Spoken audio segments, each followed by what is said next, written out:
Right, question 3. The force on a wire is at the maximum of 6.5 times 10 to the minus 2 newtons when placed between the pole faces of a magnet. The current flows horizontally to the left and the magnetic field is vertical. The wire is observed to jump toward the observer when the current is turned on. Okay, so first, what is the type of magnetic pole? What type of magnetic pole is the top pole face?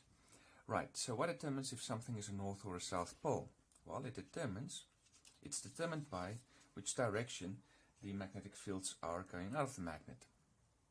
So if you have a normal bar magnet like this, and the magnetic fields are going through it like this,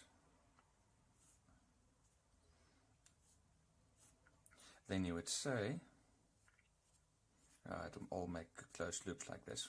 Okay, so if it goes out at the top like this, then this would be the north pole. This is where the magnetic field lines go out of the magnet, and where they go in, it is the south pole. Alright, so this is how the north and south pole of the magnet is defined. North is where the magnetic field lines are coming out of the magnet at this greatest density, the greatest strength. And the south pole is where it is coming in. Okay, so I need to know, to answer this, I have to need to know in what direction the magnetic field is. In other words, what direction it is. So let's draw that. So this is 3. So let's start by drawing the setup. Okay, so what do we have?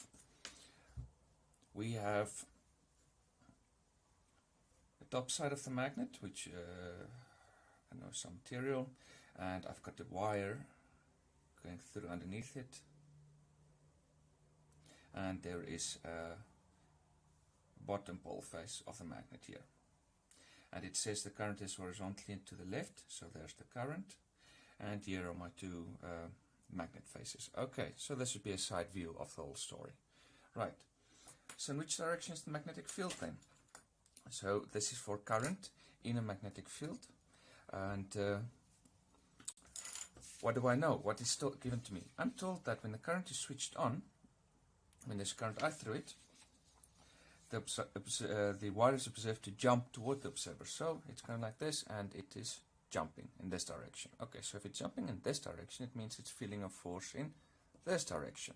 So I know the direction on the force when there's a current I in it, and then from that I can get the direction of the magnetic field using the second right-hand rule. So in that one, index finger direction of the current, thumb is the direction of the force, and middle finger's direction of the magnetic field. Okay, so the way I have it right now is the way it works. This is direction of the current to the left. I know the force is upwards because it's jumping towards me as I drew it here. So that means the magnetic field is vertically downwards. Well, I know it's vertically downwards. I mean, if it was like that, instead it would still be jumping upwards, the magnet. But I know it's like this because the question says the magnetic field is vertically downwards.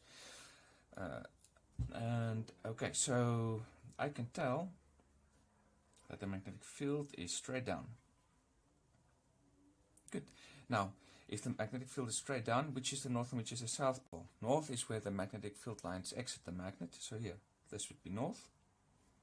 I mean, these magnetic field lines actually go into the magnet. And this where they enter is south. Good. So now I can answer the first question. So A.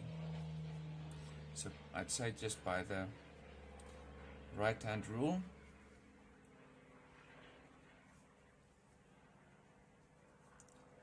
the magnetic field is downward.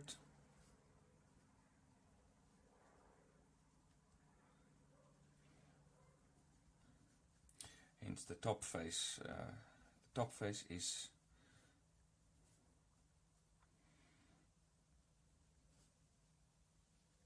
the north pole of the magnet. Okay, and that's it. Okay, what does the next question ask? B.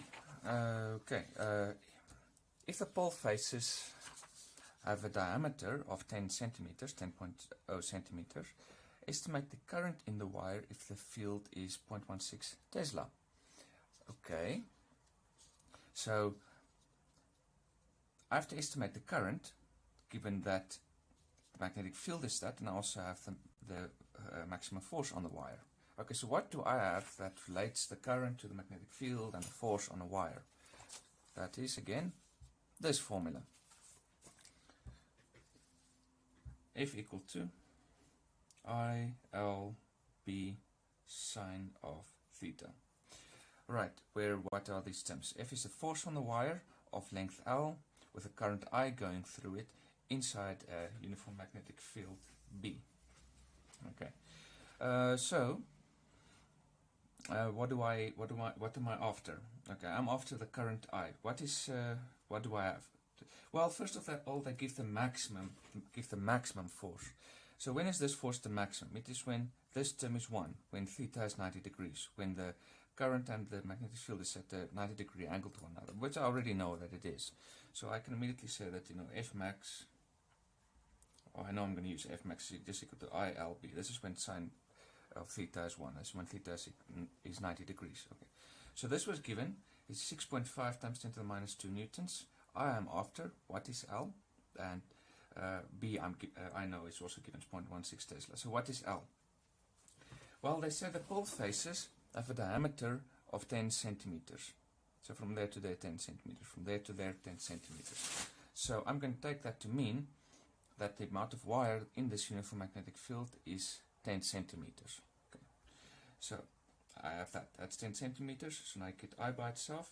So I is F max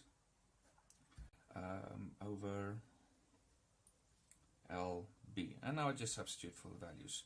So this is 6.50 times 10 to the minus 2 Newton over 0.100 meters. Okay, because it's 10.0 centimeters. So don't lose your significant digits when you write it down like this. Include the 3, just like the 3 that was given. And what's the magnetic field? It is 0.16 Tesla. Okay, and I can calculate this. Oh boy, wait, here it is. Okay. So that is 6.5 divided by 0.1 divided by 0.16. Okay, times 10 to the power minus 2. Yeah. Okay, 4.06 amperes, but I'm just going to provide it to two significant figures because the least amount in this calculation is 2. So it is approximately 4.1 ampere. Good, and that is question B answered. Now onwards to C. Okay, so now for C they ask, if the wire is tipped so that it makes an angle of 15 degrees with the horizontal, what force will it now feel? Okay, so let's draw that so that we can see what is happening. Let's make a separate sketch over here. Okay, so what we have now is, I've got my north pole of the magnet, and I've got my south pole here.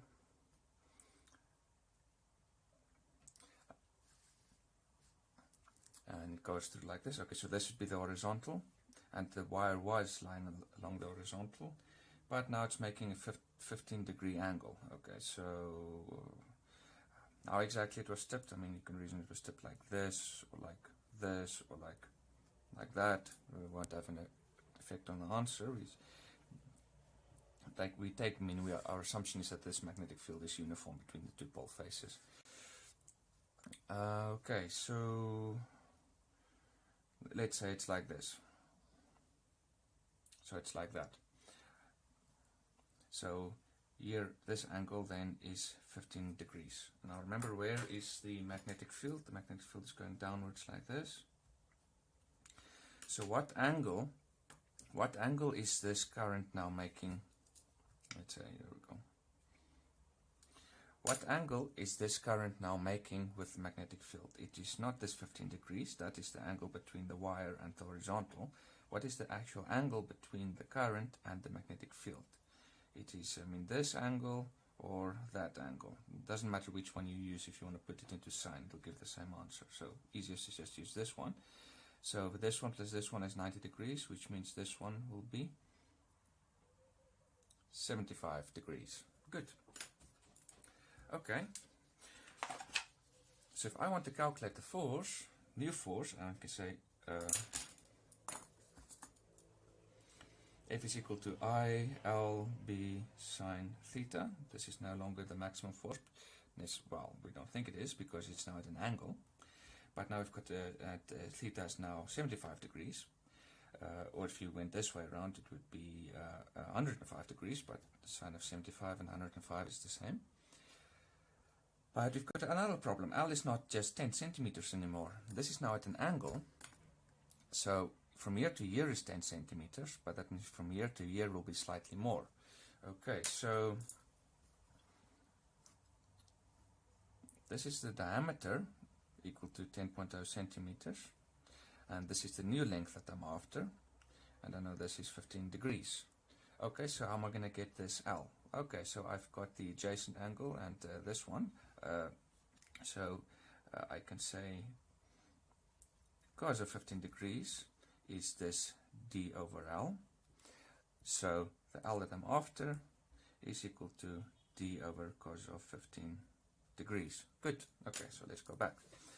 Okay, so I know the current, I calculated it here. What is the new length? This is now going to be d over cos of 15 degrees multiplied with b. That is still going to be, well, okay, let's just leave it for b for the time being. And this is going to be sine of 75 degrees. Okay, so this is I dB sine of 75 degrees over cos of 15 degrees. Now, why do I write it like this? I write it like this because this, just the current times this 10 centimeters multiplied by the magnetic field strength, well, that is just the maximum force. Here I still used L, but it was just the 10 centimeters. So the current times this 10 centimeters times the magnetic field strength, that is just the maximum force, which was given as 6.5. So I don't actually have to calculate anything. This part here is 6.5 times 10 to the minus 2. So that's nice.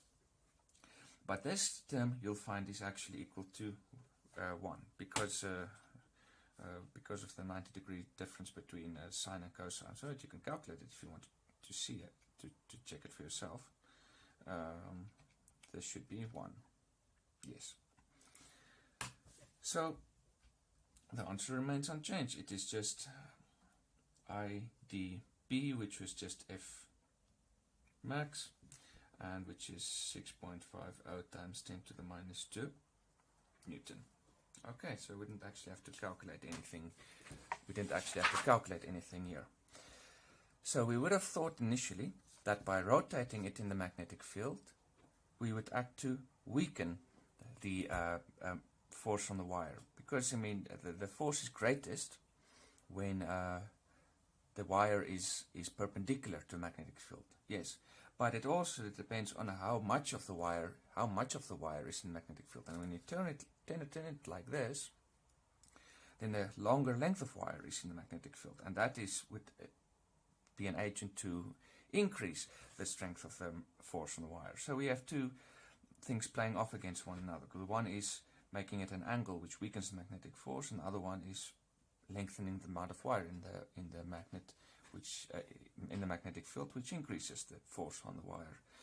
And these two effects precisely cancel in this case. Okay, so this is the answer for number 3.